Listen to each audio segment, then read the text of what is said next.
तो चलो बच्चों, आज मैं आपके सामने कुछ न्यूमेरिकल्स लेकर आया हूं जो कि बेस्ड है ऑस्मोटिक प्रेशर पर। हमारा फर्स्ट न्यूमेरिकल जो है, calculate osmotic pressure due to 10% weight by volume glucose solution at 27 degree Celsius. तो मुझे बताए कि हमने निकालना क्या है ऑस्मोटिक प्रेशर, पाई हमने निकालना है। और चलिए यहां पर हम रखते हैं वर्टिकल मार्जिन, और हमें गिवन क्या है 10% weight by volume glucose solution, ये हमें गिवन है। इसका मतलब क्या हुआ, वेट मतलब 10 ग्राम किसका, ग्लूकोज का, किसमें, वॉल्यूम मतलब इन 100 ml सॉल्यूशन। हाँ, तो 10 ग्राम ग्लूकोज किसमें, 100 ml सॉल्यूशन में। मतलब हमारा ग्लूकोज का जो मास है गिवन वो कितना 10 ग्राम।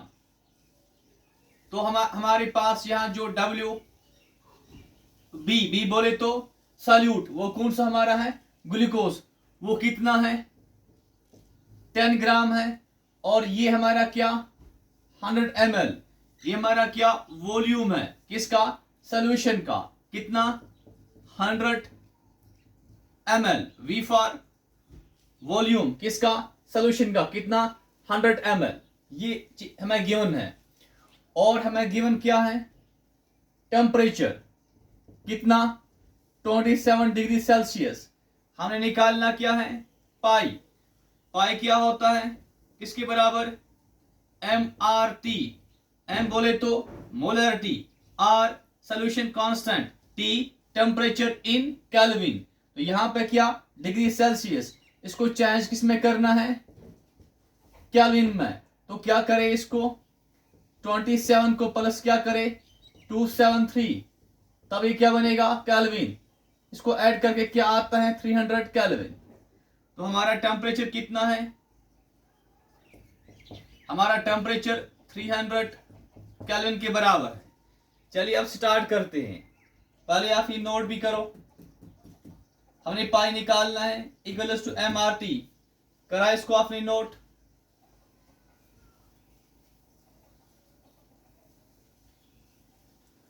तो हमें WB कितना है 10 ग्राम, हमारा वॉल्यूम किसका सॉल्यूशन का कितना 100 ml, हमारा टेम्परेचर कितना 300 केल्विन। हमें निकालना क्या है पाई। तो पाई निकालना है, पाई किसके बराबर होता है MRT। हाँ, what is M? M is molarity. What is molarity? N by V. What is N? Number of moles of solute. What is V? Volume of solution in liters. तो N निकालना है, वॉल्यूम हमें given है कितना 100 ml, पर किस में लेना है लीटर में। तो चलिए इसको चेंज करते हैं, वॉल्यूम को यहाँ ml है तो क्या करेंगे 100 को इंटू क्या करना है 10⁻³ और फिर ये क्या बनेगा किस में आएगा लीटर में आएगा। तो 100 ml बोले तो 100 इंटू 10⁻³ लीटर। तो हमारा वॉल्यूम किसके बराबर 100 इंटू 10⁻³ लीटर। 100 बोले तो 10⁻² इंटू 10⁻³ किसके बराबर होता है 10⁻⁻1। तो हमारा वॉल्यूम किसके बराबर 10⁻⁻1 के बराबर। और ये किस में अब आएगा लीटर में। हाँ, अब हमारा n कैसे निकालेंगे, ये आपने नोट करा। चलो n देखते हैं। हमारा n जो है n बोले तो नंबर ऑफ मोल्स किसके सॉल्यूट के, किसके बराबर होता है given mass divide by molar mass. Given mass कितना है 10 ग्राम। मोलर मास किसका, ग्लूकोज का, किसके बराबर 180 ग्राम। तो n की वैल्यू यहां पे क्या आएगा 10 डिवाइड बाय 180, 10 डिवाइड बाय 180। ये आपने नोट करा। चलो इसको रब करते हैं। अब बताओ यहां पे क्या आएगा 10 डिवाइड बाय 180, फिर whole divide by 10 raised power -1। अगर मैं यहां पे 1 रखूं कोई प्रॉब्लम नो। अब यहां पे क्या 10 डिवाइड बाय 180, फिर इसका क्या होगा रेसिप्रोकल, 1 ऊपर 10 रेस्ट पावर -1 नीचे, ठीक। तो किसके बराबर, हाँ ये 10 है। अब बताओ यहां पे क्या होगा 1 डिवाइड बाई 10 रेस्ट पावर -1, ये ऊपर जाकर क्या बनेगा 10 रेस्ट पावर 1 बनेगा, ठीक। मतलब किसके बराबर 10 इंटू 10 क्या होता है 100 डिवाइड बाई 180। तो हमारा मोलरिटी n बाई v किसके बराबर 100 डिवाइड बाई 180। तो चलिए यहां पे क्या आएगा 100 डिवाइड बाई 180। यहां तक समझ में आया। अब हमारा क्या r, what is r, solution constant. देखिए ये हमने पढ़ा भी, इससे पहले भी था कि जो r है solution constant, its value is same as that of gas constant. और उसके कितने वैल्यूज होते हैं, डिफरेंट वैल्यूज होते हैं r के। एक हमने पढ़ा था 8.314 जूल पर मोल केल्विन, ये भी इसका वैल्यू है 2 कैलोरी पर मोल केल्विन भी है। और इसका ये भी वैल्यू है 0.0821 एटमॉस्फेयर लीटर पर मोल केल्विन। देखिए हम यहाँ पर ये वाला वैल्यू इस्तेमाल करेंगे क्योंकि हमने निकालना क्या है ऑस्मोटिक प्रेशर। तो यहाँ पे क्या एटमॉस्फेयर का वैल्यू इस्तेमाल करेंगे क्योंकि हमें निकालना क्या है, प्रेशर निकालना है। तो R का वैल्यू कौन सा 0.0821 एटमॉस्फेयर लीटर पर मोल केल्विन। तो यहां पे क्या R के बदले 0.00821 हाँ एटमॉस्फेयर लीटर पर मोल केल्विन, ठीक। और टेम्परेचर हमारा किस में केल्विन में, किसके बराबर 300 के बराबर। ये भी आप नोट करो। हाँ चलो उसके बाद मैं इसको रब करूं क्या। अब यहां पे आप आइए, हमारा पाई ऑस्मोटिक प्रेशर, हाँ 0 और 0 कट।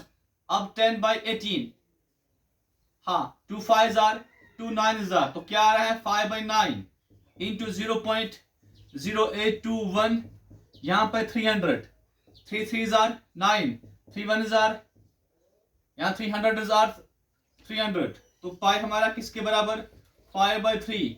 अब चलिए यहाँ पे ये और यहाँ पे 100, इस और इसको इंटू करें तो क्या आएगा 0.0821 इंटू 100 क्या होता है 8.21। तो पाई हमारा किसके बराबर 3 1s are 3 2s are 6 और फिर 3 7s are 21, फिर यहाँ पे 11 बचता है, like 3 3s are 9।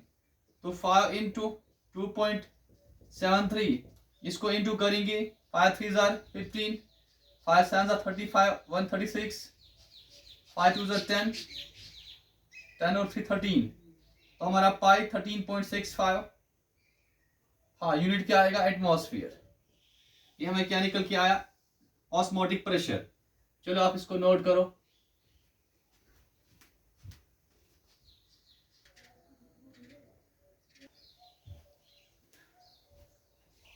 Next numerical हमारा क्या 300 cubic centimetre of aqueous solution contains 219 gram of a polymer. The osmotic pressure of this solution is 2.19 into 10 raised power -3 atmosphere at temperature of 300 Kelvin. Calculate molar mass of the polymer. तो हमने निकालना क्या है M B, B मतलब solute और वो यहाँ पे कौन कोई पॉलीमर, ठीक। इसका हमने निकालना है मोलर मास, और हमें गिवन क्या है वॉल्यूम ऑफ सॉल्यूशन। चलिए इस साइड में लिखते हैं हमारा जो गिवन है, हाँ वॉल्यूम ऑफ सॉल्यूशन हमारा कितना 300 क्यूबिक सेंटीमीटर, बोले तो volume of solution is 300 into यहाँ पे क्या 10 रेज़्ड पावर -3 लीटर, ये हमारा वॉल्यूम है। और हमें गिवन और क्या 219 ग्राम किसका पॉलीमर का, मतलब WB हमारा कितना 219 ग्राम, क्योंकि वॉल्यूम हमें चेंज करना होता है लीटर में, ठीक, ये वॉल्यूम ऑफ सॉल्यूशन है। और हमने निकालना ऑस्मोटिक प्रेशर है, सॉरी हमें ऑस्मोटिक प्रेशर गिवन है कितना, हाँ पाई यहाँ पे गिवन है, how much 2.19 into 10 raised power -3 atmosphere, ये हमें गिवन है। और टेम्परेचर कितना है 300 केल्विन, ठीक, हमने निकाला है मोलर मास। चलिए स्टार्ट करते हैं। हाँ we know osmotic pressure pi equals to MRT, pi का वैल्यू किसके बराबर 2.19 इंटू 10 रेज़्ड पावर -3, और M क्या होता है N/V के बराबर, R क्या 0.0821, और फिर एटमॉस्फेयर लीटर पर मोल केल्विन, ये हमारा क्या टेम्परेचर 300 केल्विन के बराबर। हाँ अब यहाँ पे N और V हमारा वॉल्यूम किसके बराबर, वॉल्यूम जो हमारा है that is what 300 into 10 raised power -3 litre. अब हमें N चाहिए, N निकालने के लिए हम क्या करते हैं WB डिवाइड बाई MB, ये हमारा क्या होता है N, WB हमारा किसके बराबर है 219 इन ग्राम्स में दिया गया है, और MB निकालना है। तो चलिए यहाँ पे अब क्या आएगा 2.19 into 10 raised power -3 equals to N, what is N 219 divide by what MB, और फिर whole divide by what 300 into 10 raised power -3, ये क्या 300, यहाँ पे क्या 300, ये और ये कैंसिल, बचा क्या 10 रेज़्ड पावर -3 बचा, ठीक, और यहाँ पे 0.0821 इंटू नथिंग, ठीक, क्योंकि ये कट हुआ। अब चलिए मुझे बताइए इसके बाद क्या होगा, यहाँ पे 1 रखते हैं, कोई प्रॉब्लम, तो यहाँ पे अब क्या आएगा ये reciprocal 219 divide bye MB into what 1 divide by 10 raised power -3, तो वो क्या 219, और यहाँ पे ये क्या 10 रेज़्ड पावर -3 इंटू MB। हाँ तो इसको रब किया जाए और क्या लिखा जाए ये, हाँ ये क्या 219 डिवाइड बाय क्या, हाँ डिवाइड बाय क्या 10 raised power -3 into MB, MB हमने निकालना है। चलिए अब इसके बाद क्या होगा, हाँ इसके बाद ये MB हम यहां लेंगे, और यहां पर क्या बनेगा 219, और यही पर रहेगा, ये नीचे जाएगा, ये क्या 2.19 इंटू व्हाट 10 रेज़्ड पावर -3, और साथ में ये क्या 10 रेज़्ड पावर -3, और यहां पर क्या 0.0821। चलिए इसके बाद ऊपर MB हमने निकालना है, तो यहां पर क्या 219, नीचे क्या 2.19, साथ में क्या 10 raised power -3 into 10 raised power -3, बोले तो 10 रेज़्ड पावर -6, और यहाँ पर 0.0821। नेक्स्ट स्टेप टू MB किसके बराबर, हाँ ये ऊपर जाकर क्या बनेगा, चलिए इसको ऊपर फिलहाल नहीं लेते हैं, मुझे बताओ ये क्या यहाँ पर 2.19, क्या 2.19 बराबर होता है 219 डिवाइड बाय 100, हाँ क्या इसको ऐसे लिख सकते हैं हम 219 डिवाइड बाय 100 को ऐसे 10 रेज़्ड पावर -2, मतलब 100 किसके बराबर 10 रेज़्ड पावर 10 रेज़्ड पावर 2 के बराबर, 100 बोले तो 10 रेज़्ड पावर 2 दैट इज 219। अगर 10 रेज़्ड पावर 2 को ऊपर लिया जाएगा तो क्या बनेगा 10 रेज़्ड पावर -2, मतलब 2.19 जो हमारा है that is what 219 into 10 raised power -2। तो यहाँ पर नीचे क्या 2.19 बोले तो 219 इंटू 10 रेज़्ड पावर -2, ठीक, और साथ में क्या 10⁻⁻⁶ और ऊपर 0.0821। ना इसके बाद हमारा MB किसके बराबर, ये और ये कैंसल, ठीक। तो ऊपर क्या रहा 1, नीचे क्या 10⁻² इंटू 10⁻⁻⁶ क्या होता है 10⁻8, हाँ 0.0821। अब बताओ ये ऊपर जाकर क्या बनेगा 10⁸ इंटू 0.0821। इसको जब इंटू करते हैं, देखिए ये यहाँ पर ये हमारा क्या 10⁸ बोले तो 1 के बाद कितने 0, 8 0, उसके बाद 0.0821, ठीक। तो हमारा आंसर क्या आएगा, देखिए यहाँ पर 821, हाँ उसके बाद क्योंकि 4 0 पहले इसमें चले जाएंगे, फिर 4 रहते हैं यहाँ पे 4 और आएंगे, तो हमारा आंसर क्या होगा 821 फिर 4 0। मतलब इसका इनटू इसका प्रोडक्ट हमारा ये है, और ये हमारा क्या, ये हमारा मोलर मास ऑफ बी हमारा क्या पॉलीमर है, तो पॉलीमर का मोलर मास इतना ग्राम्स निकला, ठीक। इसको आप नोट करो।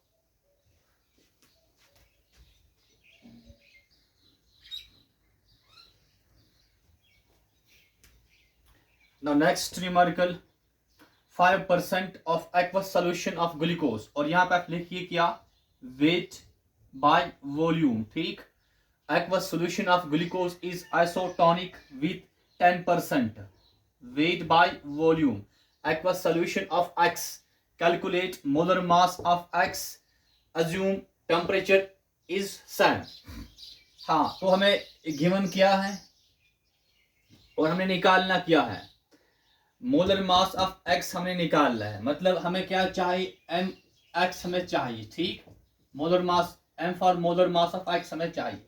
हमें गिवन क्या है 5% wait by volume of aqueous solution of glucose. तो मुझे बताइए 5% वेट बाय वॉल्यूम किसका, हाँ हाँ सोल्यूशन ऑफ ग्लूकोज, मतलब ग्लूकोज सोल्यूशन का मतलब क्या होता है, हाँ 5% वेट बाय वॉल्यूम का मतलब होता है 5 gram of what of glucose, 5 gram of glucose in what in volume क्या लेना होता है 100 ml, क्योंकि वॉल्यूम है, और ये किसका सोल्यूशन का मतलब हमें ग्लूकोज का क्या दिया गया है वेट मतलब मास, गिवन मास Wg बोले तो mass of glucose, given mass of glucose किसके बराबर 5 ग्राम के बराबर, और हमें जो वॉल्यूम ऑफ सॉल्यूशन यहाँ पे क्या 100 ml दिया गया है, ठीक। और उसके बाद यहाँ पे क्या 10% किसका, हाँ ये भी क्या वेट बाय वॉल्यूम, हाँ तो ये किसका, हाँ x का, ठीक। इसका मतलब क्या 10 ग्राम ऑफ 10 ग्राम किसका of x in 100 ml solution. इसका मतलब क्या हुआ, जो हमें Wx है वो इसके बराबर 10 ग्राम के बराबर, और दोनों में जो वॉल्यूम है वो क्या, यहाँ भी 100 ml यहाँ भी 100 ml, वॉल्यूम सेम है। चलिए अब चलते हैं आगे, हमने निकालना क्या है, और हमने निकालना क्या है मोलर मास, हाँ ये हमने नोट, या आप नोट करो। उसके बाद देखिए आप यहाँ पे लिखा क्या हुआ है 5% weight by volume of aqueous solution of glucose is isotonic। अब ये isotonic क्या होता है पहले आप ही नोट करो, हाँ W ग्लूकोज किसके बराबर 5 ग्राम के बराबर, WX किसके बराबर 10 ग्राम के बराबर। चलिए अब समझते हैं हम क्या आइसोटोनिक, उसके बाद हम इसको स्टार्ट करते हैं। देखिए अगर हमारे पास दो सॉल्यूशंस हैं, ये सॉल्यूशन 1 और ये हमारा सॉल्यूशन 2। अब इसका जो क्या ऑस्मोटिक प्रेशर जो है वो हुआ π1 और इसका ऑस्मोटिक प्रेशर हुआ π2। अब 3 कंडीशंस हैं, कभी पाई 1 ऑस्मोटिक प्रेशर ऑफ सोल्यूशन 1 बराबर हो सकता है ऑस्मोटिक प्रेशर ऑफ सोल्यूशन 2, ये भी कंडीशन है। या ऑस्मोटिक प्रेशर ऑफ 1 ये ज्यादा हो सकता है देन ऑस्मोटिक प्रेशर ऑफ 2, या osmotic pressure of 1 less than हो सकता है ऑस्मोटिक प्रेशर ऑफ 2 सोल्यूशन 2। अगर दो सॉल्यूशंस का ऑस्मोटिक प्रेशर क्या है बराबर, तो उनको हम क्या कहते हैं, आइसोटोनिक सॉल्यूशंस। तो आइसोटोनिक सॉल्यूशंस बोले टू सॉल्यूशंस ऑफ इक्वल या same osmotic pressure are said to be isotonic solutions. अब यहां इसका ज्यादा है देन दिस, अगर इसका ऑस्मोटिक प्रेशर ज्यादा है देन दिस सॉल्यूशन, तो हम कहेंगे दिस सॉल्यूशन इज व्हाट। अगर पाई 1 क्या है ज्यादा देन पाई 2, तो हम कहेंगे ये क्या है, ये है हाइपरटोनिक सॉल्यूशन। तो हाइपरटोनिक बोले अ सॉल्यूशन विद मोर या with higher osmotic pressure is said to be hypertonic. ऐसे यहां पे अगर सॉल्यूशन फर्स्ट का क्या है पाई 1 लेस देन है पाई 2, लेस का मतलब हुआ a solution with lower osmotic pressure is said to be hypotonic solution. तो तीन चीजें आपने नोट करनी है। आइसोटोनिक बोले दो सॉल्यूशंस का ऑस्मोटिक प्रेशर इक्वल, अब अगर इसका ज्यादा है तो ये हाइपरटोनिक, अगर इसका कम है तो ये हाइपोटोनिक। ठीक, ये आप नोट करो, आइसोटोनिक, हाइपरटोनिक, हाइपोटोनिक। इसके बाद हम स्टार्ट करते हैं। यहां पे लिखा क्या हुआ है आइसोटोनिक बोले पाई 1 इक्वल्स टू पाई 2। स्टार्ट करते हैं। तो हम यहां पे लिखेंगे क्या, ऑस्मोटिक प्रेशर ऑफ व्हाट, जी मतलब ग्लूकोज सॉल्यूशन, और यहां पे क्या ये ऑस्मोटिक प्रेशर ऑफ एक्स, क्योंकि हमें एक्वस सॉल्यूशन ऑफ ग्लूकोज है और एक्वस सॉल्यूशन ऑफ एक्स है, ये दोनों क्या है आइसोटोनिक बोले इनका ये क्या है सेम है, सेम ऑस्मोटिक प्रेशर मतलब इक्वल है। चलिए यहां पे पाई मतलब एम आर टी, यहां पाई मतलब एम आर टी, पर यहां पे क्या आएगा molarity of glucose, M for molarity, R solution constant है, ये दोनों जगह सेम होगा।